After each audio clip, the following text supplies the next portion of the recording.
How's it going, guys? In today's video, I'm going to show you how to install recoil rider grips on your Diamondback SDR revolver. Before we go into the installation, I just want to show you guys the difference between the two sizes. In my left hand, I'm holding the large size for the recoil rider grip, and in my right hand, I'm holding the standard size. There's two main differences between these two.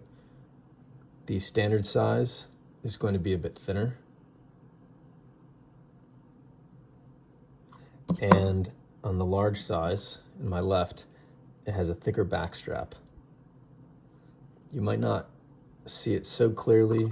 It's a subtle difference visually, but it does make a big difference when you hold it. And I do recommend consulting the size chart to determine which grip is right for you. All right, let's go into the installation. First, get your Hogue Bantam tool, and we're going to insert it at the bottom here, just like that. We're going to try and push the two sides of the grip apart. You may want to press it against a table like that, and you can see the grip is starting to wedge apart.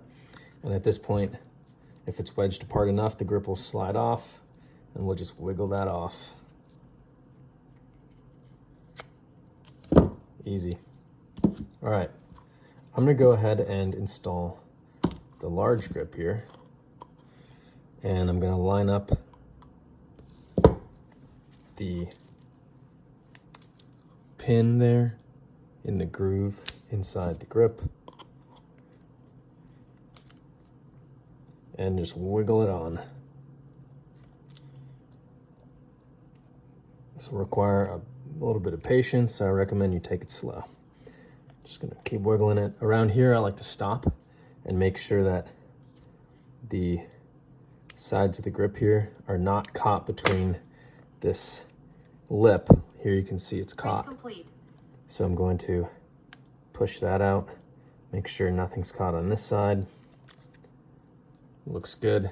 Now I'm going to resume wiggling the grip on. Awesome. All right, at this point, you may want to push it firmly against the table. Should be snug with very little or no movement.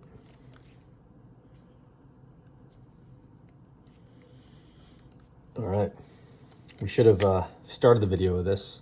I did this off camera, but of course, when you're doing this procedure, always make sure your firearm's unloaded. That's especially important now because we're going to function check and make sure the grip is installed properly. If the grip's installed properly, there should be no contact with the hammer. You should have full hammer clearance. So you can see I've cocked the hammer back, and I'm just going to pull it to the end of its travel,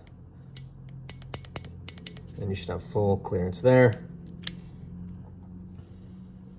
All right. You've just successfully installed the recoil rider grip on your Diamondback SDR.